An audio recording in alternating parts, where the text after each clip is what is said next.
It's time for Law in Our Life. That means Hyunjoo is here joining us in the studio. Hyunjoo is a lawyer practicing here in the city of Gwangju, and she's also a regular guest on our City of Light program. She wants to tell us some things about Korean law, help us understand this country we live in. How's it going, Hyunjoo? Great. How are you doing? I'm just fine. What have we got today for our topic? Today I'd like to talk about CCTV. Oh, all right. It's everywhere, isn't it? Yes, everywhere Like in Korea. Yeah, I mean, I look up in the elevator, there's the eye in the sky. Yeah. Here in the station, the hallways have cameras. You go outside, every car's got a camera. Yeah. How do we escape? This isn't about that, though. Impossible in Korea. Right. Okay, so what CCTV laws are we looking at specifically? Today, the topic would be can an employer install CCTV in your office? Oh, wow. Yeah. That's an interesting one. Yes.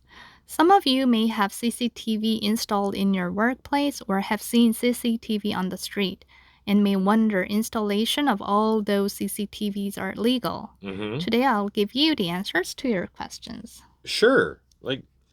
Even with cars, it's kind of weird that these cars are all recording all the time. Right. And, I'm not allowed to stand in the middle of downtown taking a video of people, right? No. That's against the law in Korea. But a car can do that. Yes. That's fine. And yes. no one seems to think that that's a problem. So how does it work with my personal information? Yes. First, in Personal Information Protection Act, the video recording of a person is defined as a type of personal information that identifies the identity of a person and should be protected. All right. So under the law, personal information includes ID numbers or the image of a person. Mm-hmm.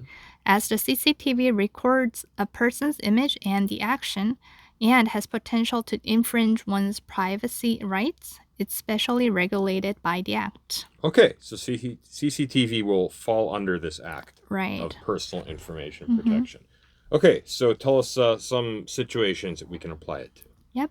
Depending on the location where the CCTV is installed, the legal requirements differ.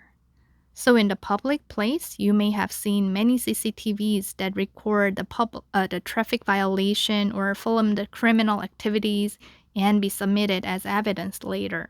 Mm-hmm. The CCTVs in the public place must be installed for such specific purposes, very limited purposes. Mm-hmm. So the purposes are limited to 5 occasions by law.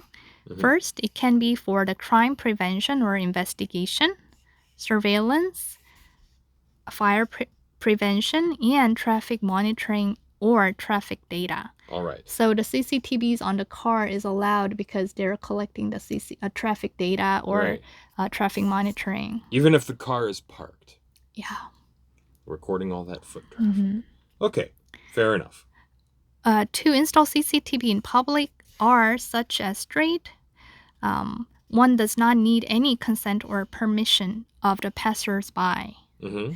But it's only required to put up a sign that states the purpose of the CCTV, like where it's located and the area that it will record and the time when it's operating and the person in charge of that operation and his contact number. Okay. That's if they put it outside on the street. Yes. So you will find a sign that we are recording this for the traffic monitoring purpose. Oh, okay. And then the person who is in charge of this is Mr. Blah Blah, and his contact is such. Okay, fair enough.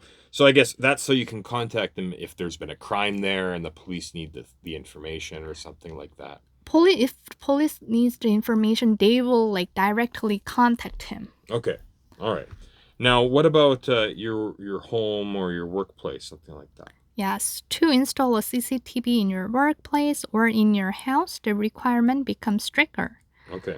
To install CCTV in a non-public area such as office or your residence, the person who wishes to install the CCTV must first obtain the consent of the people who will be recorded in the space, such as employees at work or nannies at home. Mm-hmm. Okay. So they you- should be aware of it. All right. So you can't have the nanny cam if they don't know about it. No. Okay.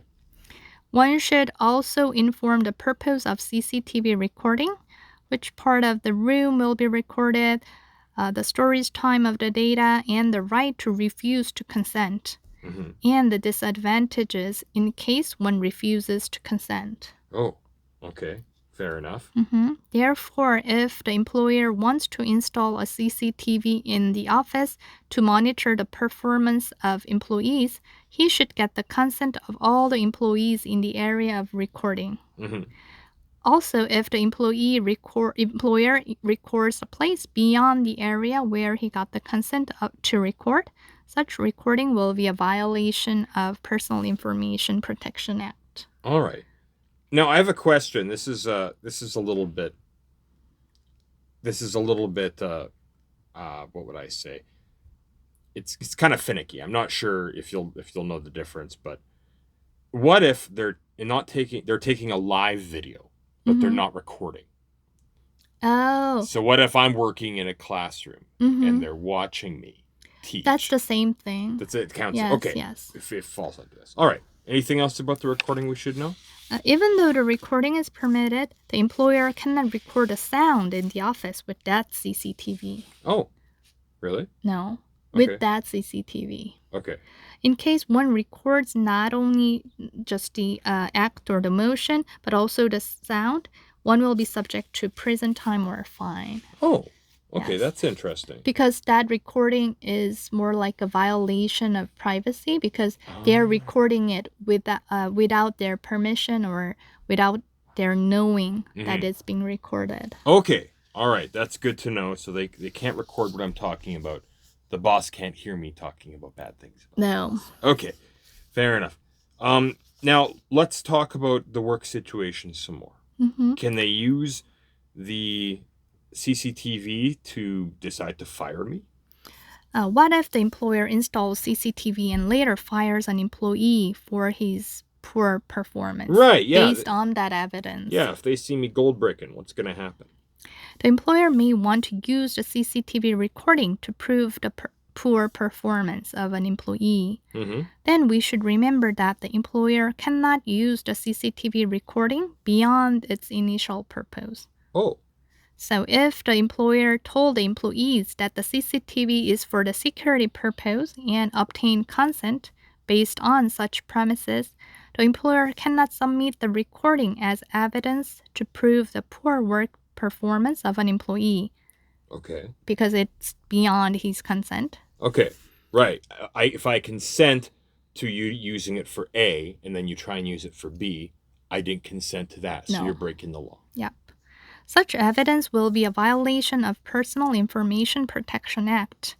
As evidence is obtained by the violation of law, it's regarded as the fruit of a poisonous tree and will not be admitted as evidence against the employee. Okay. I guess it's like, when you see a police show and they have to throw away some evidence because it was an illegal search. Yeah. All right. Fair enough. So, talk me through this. What if my employer asks me for my consent for CCTV? What are my options? Then you have right to see the clear purpose and conditions of the recording. You may ask, what's the purpose of installing it? Yeah. And then you have a right to refuse it. Awesome. But one thing is that if you refuse it, you might have to face the disadvantage of refusal, such as like no renewal of the contract in return. Right. Because they don't really need a reason to not renew me. Right? I mean, I don't know. Maybe they do. Maybe that's something we can talk about in the future. Yeah. About renewal. But they can't fire you for it, can they? No. For refusing to consent to CCTV?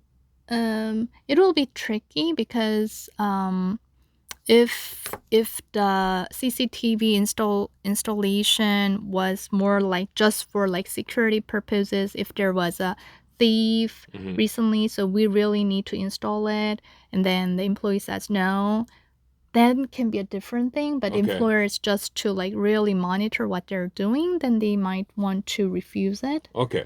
All right. So I guess you have to be careful with the situation. Yes. All right. That's fair. Now, we can check this out online if we want to, right? Sure, you can find this segment in video and my YouTube channel. You can find me by searching Korean Law 101 on YouTube. All right, Hyunjoo, thank you so much for coming in today. Thank you for having me.